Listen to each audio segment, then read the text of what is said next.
Editorialin për ditën e sotme ja dedikojmë edhe këtij debatit më të fundit që lidhet me ardhjen e Kanye West, këngëtarit me famë botërore edhe pse shumë kontrovers. Ka diçka pikante te fakti që një prej figurave më kontroverse të kulturës pop amerikane dhe rap po bëhet papritmas çështje qeveritare në një vend me 2.4 milion banorësh. Kanye West, sot i njohur zyrtarisht si Ye, nuk është thjesht një reper, ai është një studim rasti mbi atë se çfarë ndodh kur genialiteti krijues përplaset me instabilitetin publik. Albumet e tij ndryshuan hip-hopin që nga fillimi i viteve 2000, por dekada e fundit e karrierës i shoqëruar në mënyrë të pandashme me deklarata antisemitike, prishje biznesesh me Adidasin që ndërpreu marrëveshjen shumë milionshë pas skandalit të vitit 2022 dhe një marrëdhënie të çuditshme mes gjeniut artistik dhe kaosit personal. Por të gjithë artistët kështu janë apo jo? Në terma tregtar, kjo do të ishte diçka e thjeshtë. Ai sot nuk është më një garanci automatike shitjesh të mëdha biletash në tregjet e mëdha perëndimore dhe ky është një problem i tij. Çka shpjegon pjesërisht pse turnet e tij po gjejnë stre në tregje më të vogla dhe më të etur për vëmendje ndërkombëtare, siç është tregu i Ballkanit dhe më konkretisht Shqipëria. Si mbriti në Tiranë? Historia zyrtare fillon si një lajm krenar. Më 30 prill, vetë kryeministri Rama shpalli ardhjen e Kanye West në një postim social, duke paraqitur si një ngjarje historike për vendin. Për këtë qëllim u ndërtua nga e para një stadium i përkohshëm në Kashar dhe Eagle, infrastrukturë specifike me një koncert i vetëm i planifikuar që të mbahet pas pak ditësh datën 11 korrik. Deri këtu një histori mjaft standarde marketingu kombëtar. Vendi i vogël përdor një emër global për t'u vendosur në hartë. Problemi fillon kur premtimi fillestar se ngjarja do të ishte tërësisht private e financuar nga sponsor dhe biletaria u përplas me realitetin ekonomik. Deri në fund të majit ishin shitur 25.000 bileta nga 60.000 kapaciteti total i stadiumit, ndërsa për ta bërë eventin ekonomikisht të leverdisshëm duheshin që të shiteshin të paktën 40.000. Me fjalë të tjera, tregu privat nuk po e mbante peshën që qeveria dhe organizatorët kishin premtuar se do ta mbante vetë. Kthesa e madhe dhe pse ka gjithë këtë debat lidhet me parat publike. Në 6 korrik, vetëm një ditë para koncertit, Këshilli i Ministrave miratoi një akt normativ me hyrje të menjëhershme në fuqi duke autorizuar 400 milion lek, rreth 4.2 milion euro nga fondi rezervi i buxhetit të shtetit për organizimin dhe mbrojtjen e aktivitetit kulturor turistik.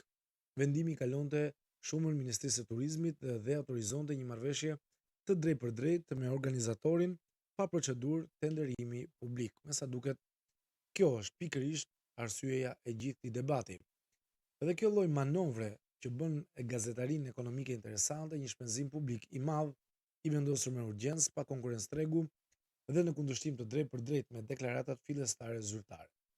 Vetë Rama pranoi publikisht ndryshimin e pozicionit duke sqaruar se ekzekutivi u detyrua të ndërhyjë me një fond prej 4 milion eurosh për të shmangur anulimin e koncertit dhe turprimin e Shqipërisë përpara 10 mijëra vizitorëve të huaj.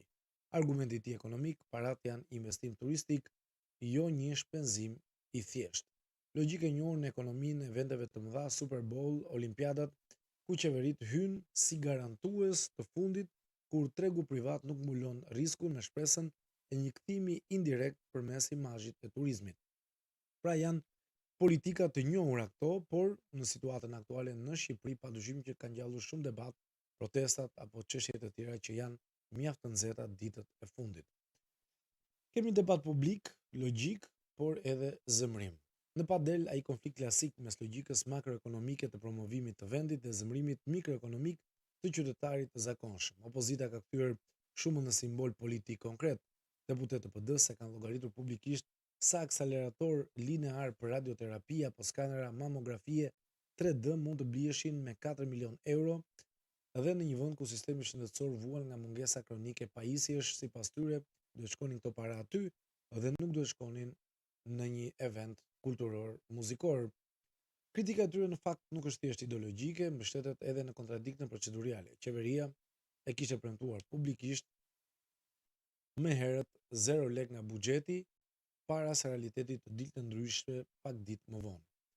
Rama nga ana tjetër ka kthyer debatin në një betejë kundër shpifjeve, duke akuzuar opozitën dhe lëvizjen Shqipëria bëhet për manipulim dhe duke insistuar se shifra reale që do t'japi Shqipëria është vetëm 4.2 milion euro, shumë e vogël se pretendimet që ishin thënë nga përfaqësues të opozitës për 50 milion euro që qarkullonin padyshim në rrjetet sociale.